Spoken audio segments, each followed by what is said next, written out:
Korra's epic battle with Zaheer perfectly encapsulates Book 3, Change. And here's a shot-by-shot battle breakdown to prove it. The Korra vs. Zaheer fight actually starts with a different battle. Korra's battle to stay out of the Avatar state. Once we administer this poison, your body will naturally react, forcing you into the Avatar state in an effort to keep you alive. Sadly for you, you'll be entering it for the last time. For all his planning, it seems like Zaheer radically underestimates the power of the Avatar state. Platinum chains, lava, and ice blades are impressive, but that's nowhere near enough to stop Korra. Destroy the Avatar! Especially because she can breathe fire. It's a skill she's used before, and it'll come up again soon, but watch how she uses it here. It's a precise move to melt Minghua's ice blade. It's clever and strategic. Plus, Korra may not be able to bend platinum, but she can bend the earth the platinum is attached to.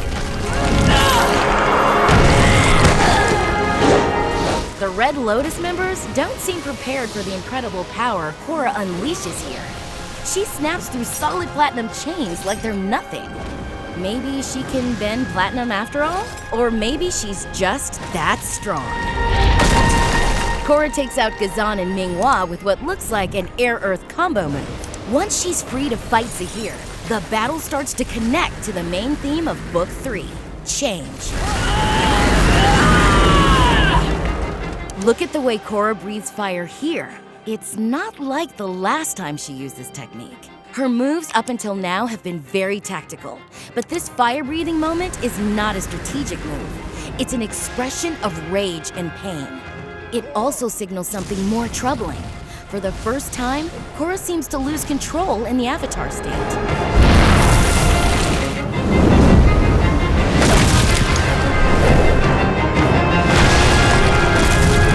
Now it's just Korra and Zaheer, the Avatar and the Airbender. And let's talk about airbending. Even though Zaheer is airbending, Korra is definitely leaning on firebending and earthbending in this fight. Why? Well, she can't draw on thousands of years of air nomad knowledge in the Avatar state anymore. Losing that connection to the past avatars is a huge change for both Korra and the Avatar cycle. Combine losing her past lives with the debilitating poison and the terrain of this fight, and it makes total sense that Korra falls back on the elements that come more easily to her. Now, let's talk about Zaheer. Everything that Zaheer does in this fight highlights just how much airbending has changed in Book 3. Up until Zaheer flew off a cliff, everyone in the world thought that the power of flight was just a myth. Guru Lahima lived 4,000 years ago in the Northern Air Temple. It is said that he unlocked the secret of weightlessness and became untethered from the earth. Is that how you plan to escape? With something you picked up from an old Airbender children's story? So Zaheer's ability to fly drastically changes the accepted boundaries of airbending, and we can see the full effects of that change in this airborne battle. Zaheer goes on the attack, and he's able to knock Korra off balance. Zaheer's violence represents a massive change in what it means to be an airbender. Zaheer has been using airbending's classic evasive movements, but he also uses his power in aggressive and fearsome ways, destroying the paradigm of airbenders as uniformly peaceful and gentle.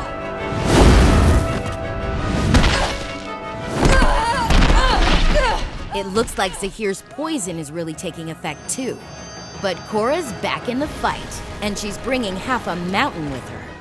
It's not quite Kyoshi-level tectonic plate shifting, but it's still incredibly impressive in terms of scale.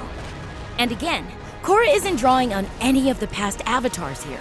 This is all her and Rava.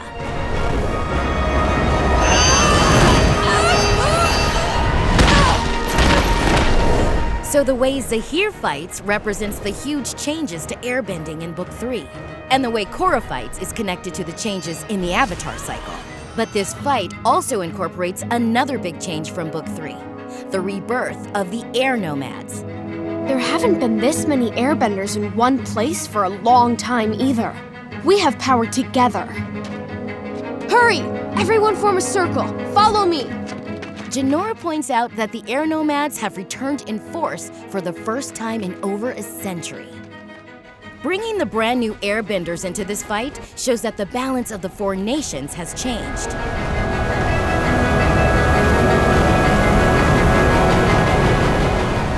But most importantly, the end of this battle causes huge changes to Korra's character. What happens to Korra here deeply traumatizes her, both physically and psychologically. She started Book 3 with power, physical strength, and growing confidence in her role as the Avatar. Korra has always identified herself as a powerful bender and a powerful Avatar. So being in such a position of powerlessness changes Korra in fundamental ways. The Avatar cycle will be over momentarily.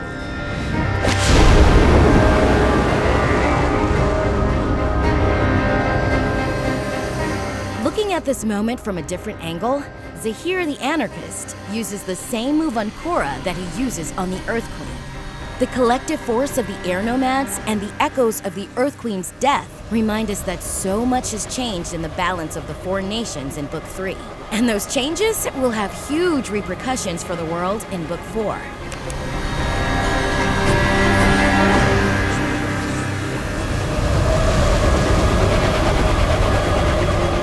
In the last few moments of the battle, all the changes collide, summing up the entire theme of Book 3 in one fight and flight sequence. The balance of the four nations has changed, airbending has changed, the Avatar cycle has changed, and Korra herself changes because of this battle.